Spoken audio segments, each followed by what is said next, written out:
Hello and welcome to another episode of Grange TV. We're just going to have a quick chat about an upcoming title fight that I've been waiting to see for a long time, the Kamaru Usman versus Gilbert Burns fight. Let us know your comments, write them down, like and subscribe, hit the notification bell, tell us what you think. We're just going to talk about the fight, what we think will happen, just our thoughts. Eli? I went blank there. What do I think will happen? I'm not too sure. What makes this fight interesting for me is that they're how much these guys have trained together. They're ex-teammates. But there's no real bad blood between them. No, there's no bad blood at all. But they would have to have a really good insight of what each other's strengths and weaknesses are. But from both sides of the camp, it's not like my camp spoke to your camp and we found out, do you know what I mean, what you don't like? These guys know each other back to front. They were training partners for years and no bad blood. So that's what's going to make it super interesting. Who can come up with a game plan to nullify the other's strengths, but do you know what I mean? Make the most out of their weaknesses. So that's what makes this fight interesting. What do you think of the actual matchup between them? I don't know. What else does Gilbert have the boxing to stop Kamaru? What is interesting about Gilbert with his submission grappling like background, his jiu-jitsu background, and the high level he has, he actually doesn't have that many submissions in MMA. So he can knock out people as well. I just don't know whether I think Usman might be a little bit too experienced. Usman's fought the best of the best, while Gilbert I don't feel has fought that same caliber. So the experience might be a little bit of a factor in this one. One of the things about Kamaru is that he knows how to win, man. Yeah. He knows how to win. And his level of wrestling, right? He was a Division II All-American. I think he was a national champion as a Division II wrestler. And he was also on the university world team as a freestyle wrestler. Right? So he wrestled some high-level people, you know, and in the university games and whatnot, he'd be wrestling internationally. You wrestle guys from all countries, whatnot. And you made the US university team in freestyle, which is still not an easy feat to do. So his wrestling is a very solid, high-level wrestler, you know. And I don't know that Kamaru can necessarily take him down. And I don't know that he will want to take Burns. I don't think Burns will take Kamaru down. I don't think he necessarily can. And I don't think Kamaru is going to want to take Burns down. And I think you don't think Kamaru could still dominate the fight on top of Burns?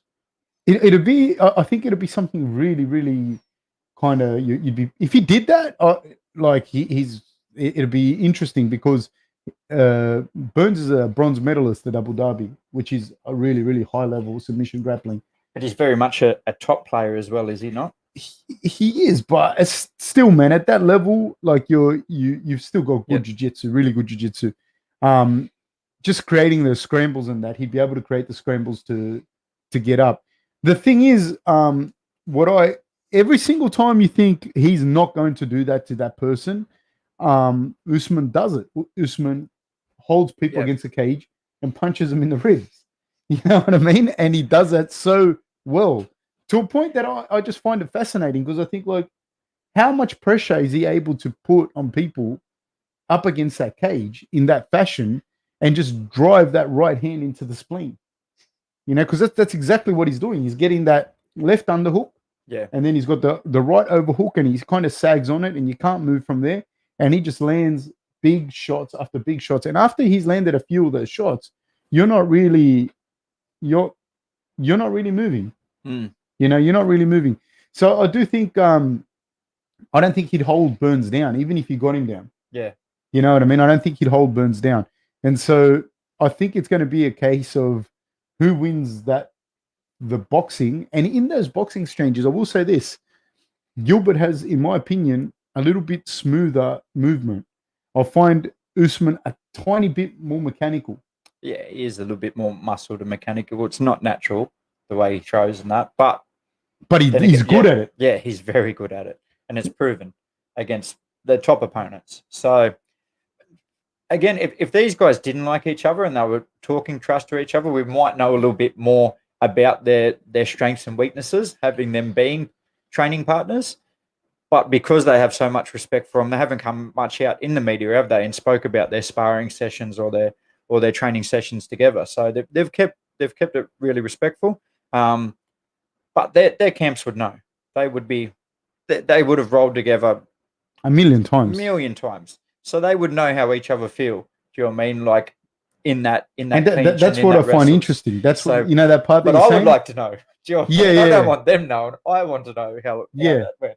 But they would clearly know. They would clearly know. And it's also not just like you said, like it's not just people look at it and go, oh, jiu-jitsu, da. But there's so many, and take jiu-jitsu out of it, just put it all together as grappling. There are so like you can be a good wrestler, but double legs weren't your thing, even though you're a freestyle wrestler. Yep. You could be a good boxer, say, but power punching wasn't your thing. Yeah. You know what I mean? And so with the grappling, both these guys are essentially grapplers. And I'm not saying that this is the case, but it's still very feasible that you're a better wrestler overall than someone, but someone, the jiu-jitsu guy, might have better double legs than you. Do you get what I mean? Might have really, really good blast double, especially up against a cage. That's very, very feasible. That happens all the time in MMA. Yeah.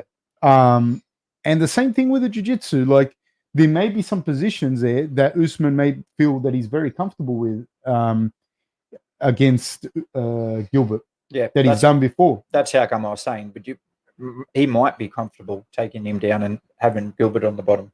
Being on top. Or having him in a position like he has other people up against the cage. Because I think that cage position is very smart the way Usman does it, because there's really no threat to him. Mm. You can't really submit him from there. You're not really going to get the power to knock him out unless you get very lucky. And he can just hold you and drain you and hit you and do that for 5 rounds if he has to. So I don't know. At this point, I mean, there's a long time leading into this fight. If it happens, because it's meant to happen a bunch of times. Yeah. But right now, who would you say? Who would you lean towards? Usman. You'd lean towards champion. Yeah. I think it just their experience and just the opponents that he's fought. Don't think Burns is, do you know what I mean, deserves his shot and that, but I just don't feel like he's went through them same opponents. So he hasn't fought the Colby, he hasn't fought the Masvidals, do you know what I mean, of the division. So, and I feel like them two, which is a potential match as well that everyone's talking about, again, former teammates are going to know a lot about each other. That will be then the next shot again, I feel. Interesting. Guys, let us know your thoughts. Tell us what you think. Put it in the comments. Like and subscribe. Hit the notification bell. Give us a follow. And guys, thank you so much. And we'll catch you guys soon. Take care. Bye-bye.